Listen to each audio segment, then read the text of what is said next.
Or I have to question, is having 3 martinis too much? Well, if you ask the question, that means it's probably too much.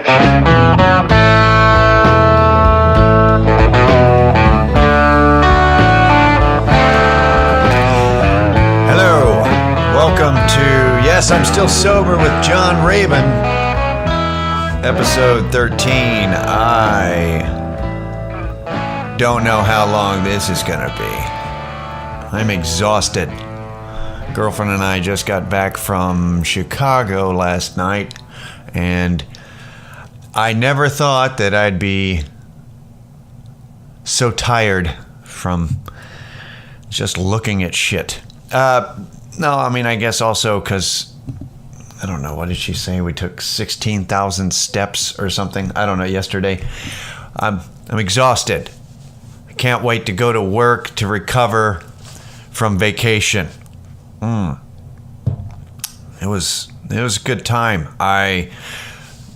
Before I forget, I discovered something about myself, that I used to wear sunglasses when I was younger, because not just because of the sun, but also, like most people, because you think it makes you look cool.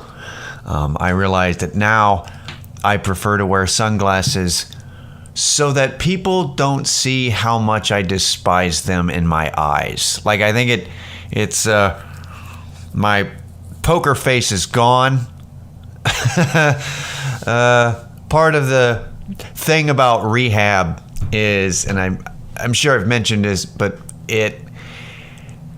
they work on getting you out of denial, because you're pathological, so a lot of what treatment is making you really honest and in touch with what is really going on with you. But they make you like super honest, so you're like in group therapy and individual therapy and all that shit. And then they don't wheel it back. You're like extremely honest, and they throw you out in the world and like, all right, now go try to get a job in a world where everyone lies. and you're just super honest walking around going, hi, how are you? I'm just grasping the reality that one day I will die. Can I get a latte? Like, you just can't function. Sometimes it feels like, but yeah. So I don't. It's hard. Like, I had to quit. Like, I really quit playing poker because I just can't, fake it. And I've been told, and I know that, like, I do not hide disdain very well. Like, if I'm really annoyed by you or really don't like I can't just fake it and go, hi, it's nice to see you, fucker. Like, you can't, like, it's right there. You can see it. So I have to, especially on the plane and in the airport, I'm like wearing sunglasses. Oh, you must be hungover. No, he's just trying to get by without starting shit. That's basically what I discovered.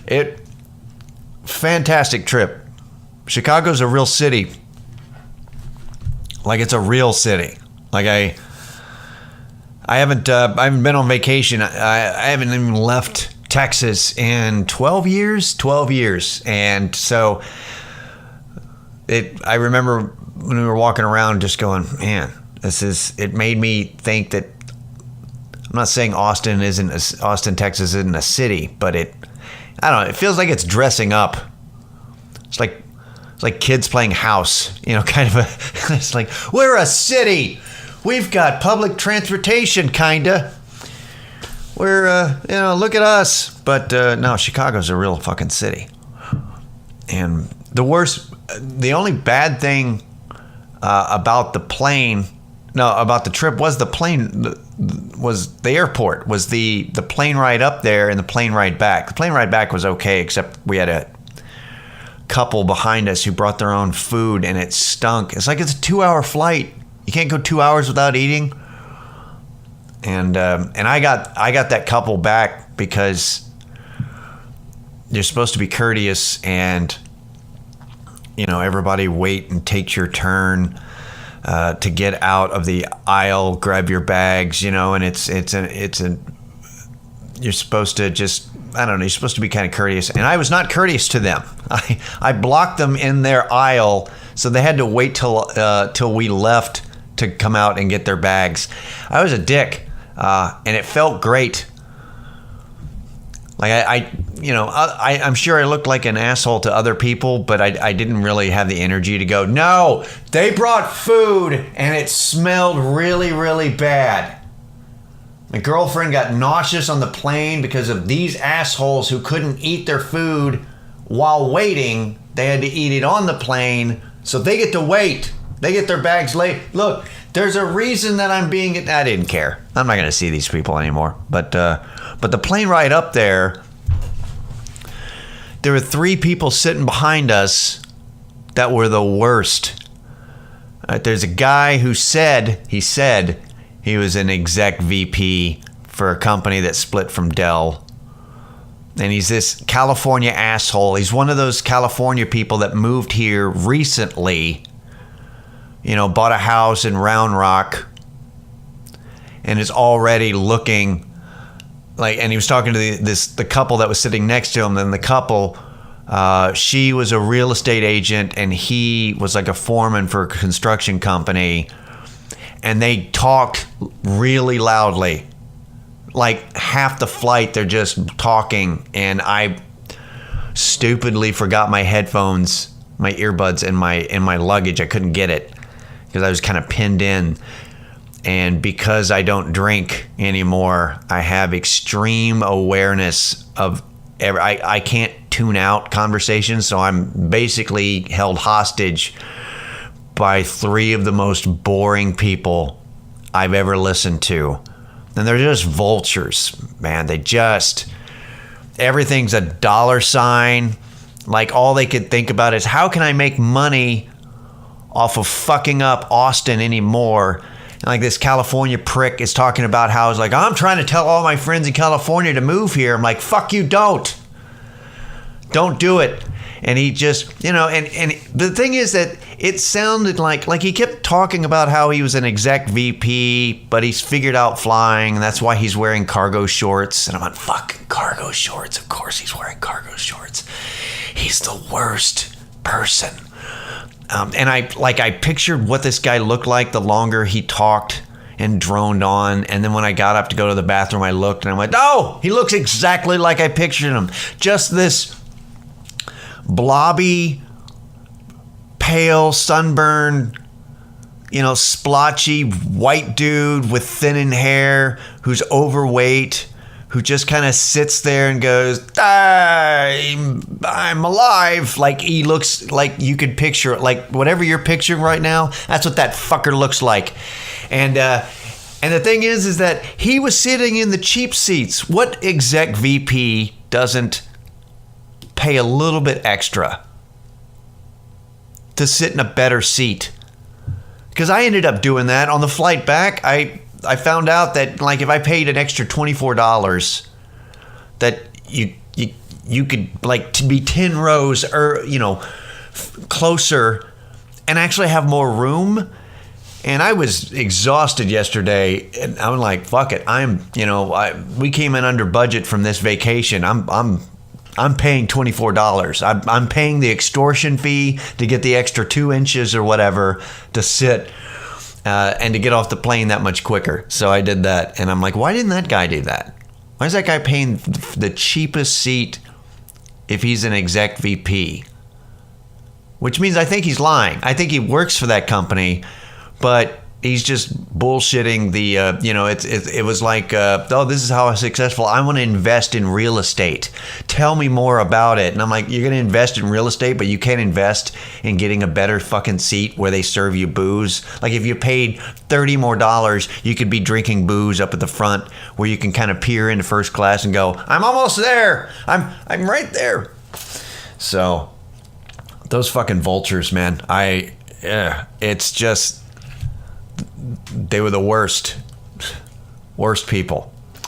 I just spent a third of the podcast talking about how much I hope that just boring. Like the most exciting story he could talk about is having to kill a snake in his garage. Imagine that being the highlight of your life. You killed a snake in your garage in Williamson County. This is your life. That's it. Is this what you're saving money for? So you can tell people about that snake that you killed, that you say is a rattlesnake, but it probably wasn't. It's probably a garden snake, but you're like, no, it was a baby rattlesnake. How do you know? You just moved here. You know what a fucking rattlesnake is. Goddamn California.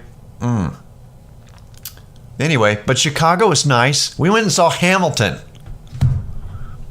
Yeah, that's right. I like musicals, they say.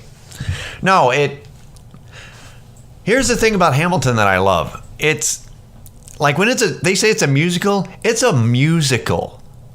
Like most musicals have a few songs in it. Like it's a story and then they break into song. This is a song that follows a song that follows a song. The whole musical is a bunch of songs. It's like 20 something songs.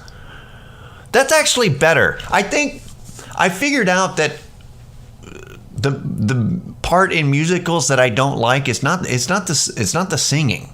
It's the odd transition where you're trying to watch something and they're like acting, it's like a normal thing, and then they break into song and then they break back into normal talking again. I think that's what I think I don't like the transition back and forth. But to go from song to song to song, and they were all great. Like it was, and also you felt kind of dumb, but because you're just sitting there watching the whole thing, and you're like, wow, I didn't realize that that's what Alexander Hamilton did. I just knew he was on my money. Like you just didn't. Your whole life you're going, who's this asshole who's not a president that's on the $10 bill? Like you don't even know. So you feel like you're like, oh, it made the price of the tickets that you had to pay to watch this musical more palpable, because it's like, well, you know what, it's okay because I learned something.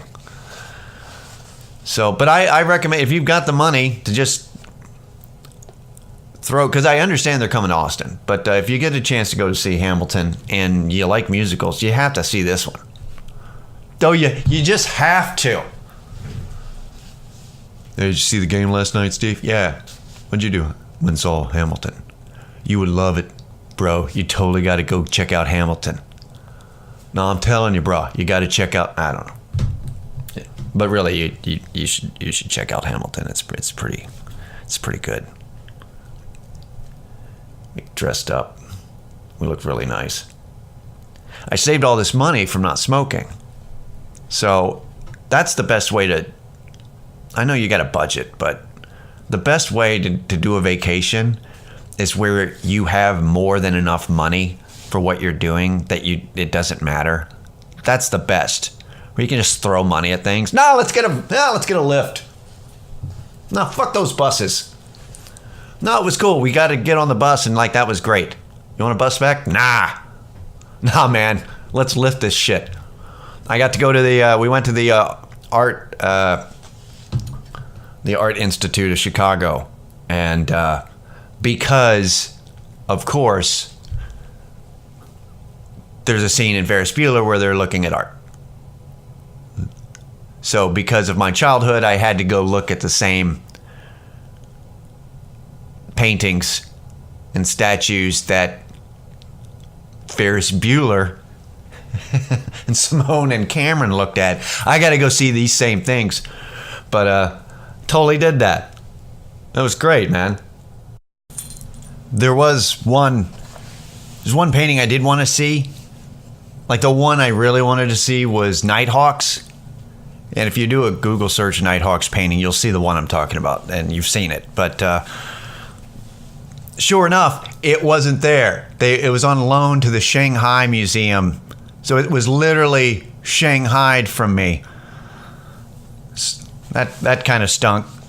And my girlfriend wanted to see Sue, the Tyrannosaurus Rex, which is the actual bone Tyrannosaurus Rex, at the Field Museum. but they were working on her new display room or whatever. So she was like behind glass and construction all around. So it was, so that kind of stunk, but it's fine. You know, you could still a lot to see. Great food. We ate at the Chicago's oldest Italian restaurant. Holy shit, that was great. It was just fantastic. Like, it, besides the food being great, I mean, the ambiance, like, it was so, like, serious Chicago Italians. It was really, very, like, the maitre d' going, yeah, come this way. Hey, like, not that cartoony, but like just pure, just grease back hair, just, yeah, come on, I'll hook you up kind of shit. It was so fucking great. I don't know what it is. It's that whole thing where you're I don't know, the accents you see on TV, of a certain area, just like I'm sure people think about Texas. That when you finally visit Texas, you're like, holy shit, there are cowboys here. Like, I'm sure it's the same thing, but you go into Chicago, and there was a guy in the airport who's like trying to get his kid to, they were gonna go catch their flight. He's like, hey, pack up your bag. Like he totally was like the bears. Like, it was great. I was such a dumbass going, babe, he did the voice. Like, yeah, John, yeah. You're in Chicago. Jesus. Every time it's like, hey, it's Lower Wacker Drive. Like, I was just like, babe, this is from the Blues Brothers. I'm like pointing every other thing. It's from the Blues Brothers. Richard J. Daley Plaza. That's where they got that Picasso. Yeah. And I totally, we saw some Picassos. I don't know. It's just fun. It's just fun to... Everything that you know about Chicago is based on the Super Bowl, 1985, I think. The Chicago Bears. Second City. And for me, it's like Ferris Bueller and Blues Brothers. Like, that's... I just like everybody else, I got to play tourist for 3 days. I got to be the tourist. And that was, yeah. There was a hotel strike, hotel workers strike going on in Chicago. Had been going for a week. It's at this point probably about a week and a half now. But the reason that they're on strike is the union had them go on strike because they want to extend benefits, the benefits for the workers during the winter months, because what they do is they lay off a lot of their staff during the winter months when it slows down. Then they pick them up when it warms back up. So they're going on strike for more, for the benefits to extend during the time that they're laid off. The hotels are pissed because apparently they went on strike earlier than anticipated. Like, early in the negotiations, they immediately went on strike. Like, just like knee-jerk reaction, I guess. And I don't know. But the way they were protesting, so they were just marching out in front, just banging and like playing horns and shouting and banging drum, like really annoying as shit. And I don't know if it's because I live in Austin where people protest all the time, that I'm like, I didn't want to really explain to these people, but I didn't want to go up and go, hey, we don't even know what you're doing. Like, they didn't have any kind of letting anybody know why they were protesting. I had to Google to find out. Like, I had to actually look in the news to find out. So that seems ineffective to me, but I don't think that that's really their point. I think that they're trying to annoy the people working there. And if they do it long enough, that they'll cave, I guess. But the thing is that the higher ups aren't at the hotel. just because the grunts that are there are annoyed, the grunts are going to complain to management and go, hey, maybe give them more money, maybe give in to their demands. And the management's going to go, oh, they're making your shitty job harder. Oh, well, I guess we will spend more money. I don't think they care. Also, the idea of protesting in front of a hotel, it's not like it's a business that sells like shoes where you don't have a lot of walk-ins. People don't walk by and go, hey, honey, we always wanted to stay at the Westin. Let's go do it now. Like people have reservations. Nobody's going to show up with their reservation and go, oh, wait a minute. People are protesting here. There's something afoot. Let's just cancel our reservation and go wander around and try to find a different hotel. It's not gonna disrupt anything. I don't understand. I don't think that that's really. But you got to do something, I guess. I don't know. It's just. What was funny is I had gone to get coffee one morning, and I was in an elevator with this rich guy and rich woman, older man, older woman, and I don't know if they were together.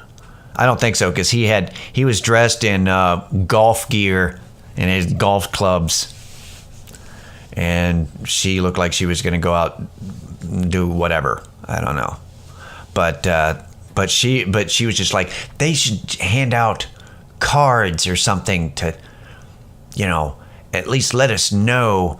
They shouldn't make all that racket. And he started going, well, they're pushing for more, extended benefits during the layoff period, and he was just, and I just kind of gone, yeah, that's what they're doing.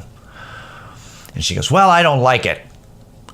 It's disruptive and it seems counterproductive to me. And then the doors open and she walks out. And the old man turns to me and he goes, well, there are two sides to every story, aren't there?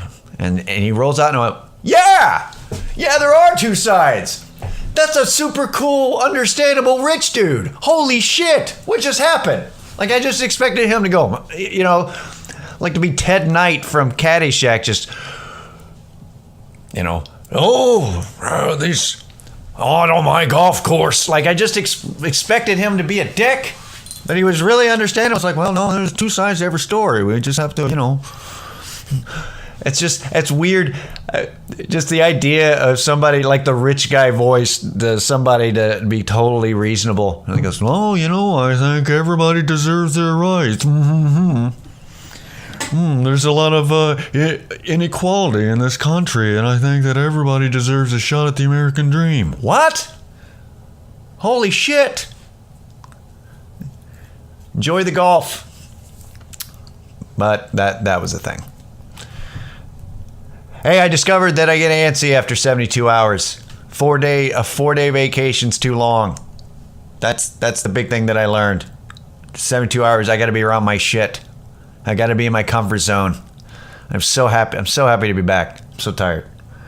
But that's all I just wanted to talk about my thing that I did.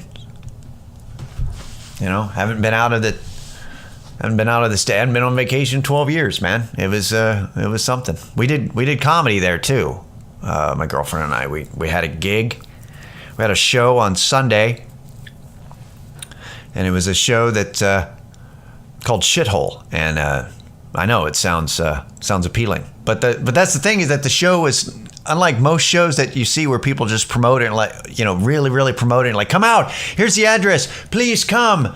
Ooh, drink specials for all. Like they just, the poster just says, yeah, Shithole tonight. Message for details. You have to message them to find out where the show is. And then you gotta, you go there, you message them, they tell you where to go, like at the corner of this and this, and then call. And then they have to tell you where to go. It's like a drug deal. It was very nostalgic for me. I'm like, meeting my, it's like, I'm not buying anything. I'm just trying to perform. But that's the thing, is that it makes you, I think it makes you happy when you're there. You're like, yeah, I made it. I'm at the secret show kind of a thing. And it's a better energy. Everybody there is one of the best shows ever. Just everybody, regardless, because there was a whole lot of comics that performed and they, from varying skill levels, and everybody had a good set, and it was just a great time. Man, I don't know. It's just doing the exact opposite of every show I've ever seen. And then we also did an open mic, which was interesting because the open mic was happening on Monday night during Monday Night Football when Chicago was playing in Chicago. So like the comics were upstairs in this room and downstairs in the tavern. People are going apeshit watching Chicago beat up on Seattle. And I kept going downstairs because I like that football. Yeah, open mics. Open mic is open mic. It's interesting to see an open micers in a different scene because they're different. It's a different scene, so there's a different vibe, but it's the same kind of people. You got your same, like, I'm gonna be the offensive guy. Look how edgy I am. Yeah, all right. I'm the woke comic. It's the same tropes. It's like, oh. It's cute. It's interesting. There was also, I got to eavesdrop on a conversation between two older comics. Got to remind me of me. Like me, 10 years ago. Like, I'm still kind of this way, but not, at least I'm aware of it, so I kind of tone it down. Just guys going, oh, I've got shit figured out. But they really don't. And this is not just comedy, but whenever you observe somebody, like if you can not get irritated with people and just sit there and just kind of observe them like it's a nature documentary, and you just watch somebody who talks about anything, whether it be politics or comedy or whatever, and they're just like, oh, let me tell you, because I know. It's just screwed up. Everybody's doing this wrong. This is really what you're supposed to do. Anyway, I got to go sell donuts. So, yeah. So it's just adorable. I highly recommend it. Well, guys, thank you for letting me talk about Chicago. You should go. Maybe. If you want. I had a great time. I will see you guys next week. Have a good week. I hope the weather cools down, because it's still hot in Austin. All right. I'm John Raymond. This is Yes, I'm Still Sober. See you in a week.